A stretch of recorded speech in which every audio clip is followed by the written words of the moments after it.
കേന്ദ്രത്തിലെ മോദി സർക്കാരിനൊപ്പവും കേരളത്തിൽ LDF-നൊപ്പവും നിൽക്കുന്ന ജനതാദൾ എസിന്റെ നിലപാടിൽ വിമർശനം. തിരഞ്ഞെടുപ്പിന് ശേഷം പുതിയ പാർട്ടി രൂപീകരിക്കുമെന്ന് കേരള ഘടകം അറിയിച്ചെങ്കിലും തീരുമാനം വൈകുകയാണ്. ദേശീയ നേതാവ് HD കുമാരസ്വാമി മൂന്നാം മോദി സർക്കാരിൽ മന്ത്രിയായി സത്യപ്രതിജ്ഞ ചെയ്തെങ്കിലും കേരള നേതൃത്വത്തിന് കുലുക്കമില്ല. വിവരങ്ങളുമായി AK സ്റ്റെഫിൻ ചേരുന്നു. സ്റ്റെഫിൻ, എന്താണ് ഇനി മുന്നോട്ടുള്ള പാർട്ടിയുടെ പോക്ക്? എന്തൊക്കെ തീരുമാനങ്ങളായിരിക്കും ഭാവിയിൽ ഉണ്ടാവുക? മോത്തി, JDS-ന്റെ ദേശീയ അധ്യക്ഷൻ HD ദേവഗൌഡയുടെ കൂടുമാറ്റത്തോടെ, അതായത് NDA-യിലേക്ക് പോയതോടുകൂടിയാണ് കേരള ഘടകത്തിൽ വലിയ പ്രതിസന്ധി രൂക്ഷമായത്. പാർട്ടിക്കുള്ളിൽ നിന്ന് തന്നെ വലിയ തോതിലുള്ളൊരു വിമർശനം ഇതുമായി ബന്ധപ്പെട്ട് ഉണ്ടായിരുന്നു. അങ്ങനെയാണ് പാർട്ടിയിൽ വലിയ തോതിൽ ഉള്ള പ്രതിസന്ധി രൂപപ്പെട്ടത്. പ്രത്യേകിച്ചും ഈ പ്രധാന നേതാക്കളെല്ലാം തന്നെ HD ദേവഗൌഡയെ തള്ളിപ്പറഞ്ഞെങ്കിൽ പോലും ആ പ്രശ്നം അതുകൊണ്ടൊന്നും തന്നെ അവസാനിക്കുന്നില്ല.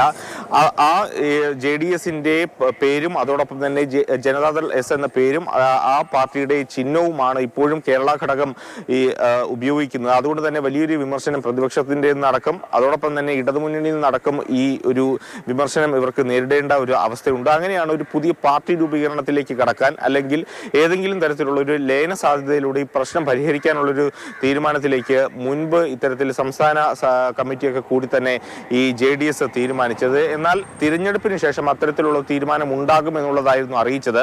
എന്നാൽ തിരഞ്ഞെടുപ്പ് ഫലം വന്നതിന് ശേഷവും ഈ പ്രതിസന്ധി അതിരൂക്ഷമാകുന്ന ഒരു സമയത്തും ആ ഒരു തരത്തിലേക്ക് ഈ പാർട്ടി മാറ്റത്തിലേക്കോ അല്ലെങ്കിൽ ഏതെങ്കിലും തരത്തിലുള്ള ലയന സാധ്യതയിലേക്കോ കടക്കാൻ JDS-ന് കഴിഞ്ഞിട്ടില്ല എന്നുള്ളതാണ് ഏറെ ദൗർഭാഗ്യകരമായ കാര്യം.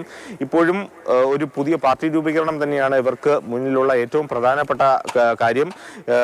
JDS-ലെ ഏറ്റവും പ്രധാനപ്പെട്ട നേതാവിനെ സംസ്ഥാന പ്രസിഡന്റ് ആക്കിക്കൊണ്ട് ഇപ്പോഴുള്ള ബാക്കിയുള്ള നേതാക്കളെല്ലാം തന്നെ ആ പാർട്ടിയിലേക്ക് ലയിക്കുക എന്നൊരു സാധ്യതയാണ് അവർക്ക് മുന്നിൽ ഉള്ളത്. അതിനുവേണ്ടിയുള്ള സാധ്യതകളാണ് ഇപ്പോഴും പരിശോധിച്ചുകൊണ്ടിരിക്കുന്നത്.